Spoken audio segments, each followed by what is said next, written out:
Hi, Salute. Hi, Jaylyn. Hi, everyone. Kenny with NYLFTV. First off, I just wanted to ask both of you, actually, with it being Mental Health Awareness Month, how do you prepare mentally for a high stakes game, and how do you, carry yourself mentally off the court? I know you guys had a day off yesterday. What is it like for both of you, just to keep your mental awareness up? I just try to stay consistent in what I do. If I need time to myself, I take that time. We get out of here about 3 every day, which is new to me because we normally are practicing at this time.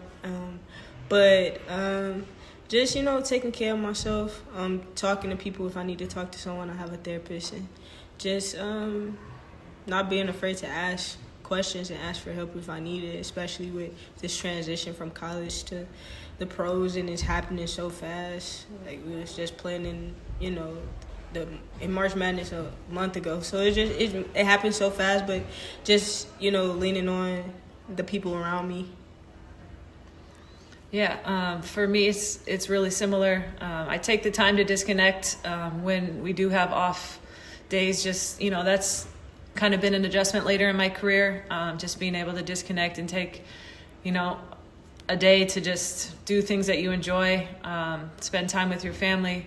I lean on Allie, my wife, a lot, but, to prepare for big games, I lean on the people that we're in the trenches with. You have to. That's why we're here. We've been through a lot of things together, and people in your circle, the part of this team, they believe in you, and so I make sure that I'm leaning on them. I talk to a therapist once a week. Just staying on top of it, staying in front of it, because you never know. I mean, we all have lives outside of this, and you never know what people are going through.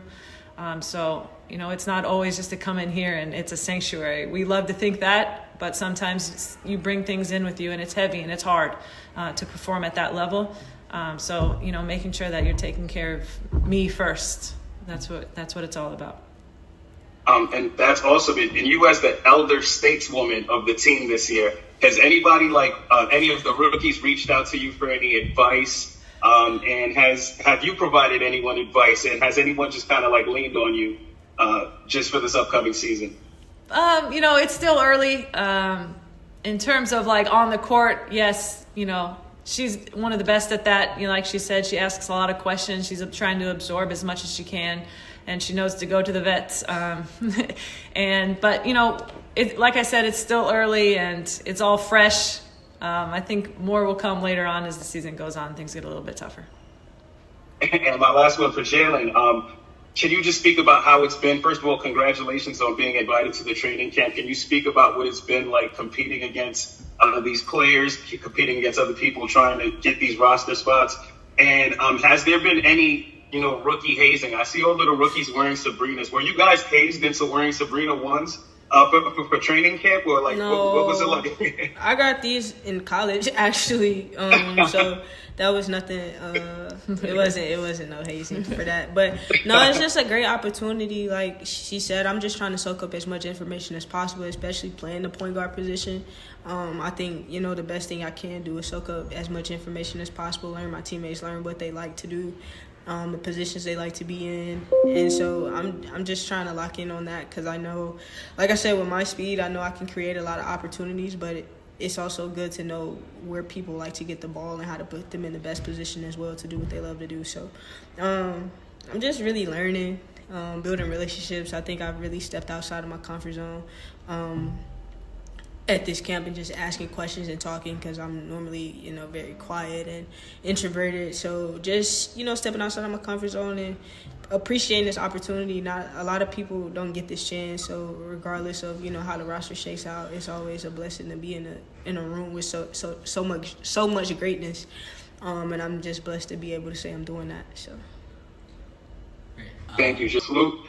You're 533 assists away from number one. I'm catching Sue Bird. I just want to talk about, how do you feel about that? Have you put any thought process into that? And have you spoken to your teammates like, hey, you guys better hit your shots this season? Yeah, that's a lot. 500 is still a lot. Yeah, I mean, of course, people love to ask me about this, so there's no way I could not think about it. I try not to be honest, because if it happens, it happens. But yeah, I get asked about it, so I do think about it. And Jaylyn, I think, is perfect. It's still a lot. It's a lot of assists, and no, you don't. You don't get 500 in a season. So I'm going to continue to try and just be me. And if it results in assists, it results in assists. I just want to really stay away from the I got to break this record. I want to do this. I want to be able to impact the game. I want us to win games. I want to play my role the right way and do all those things. I've played for a long time.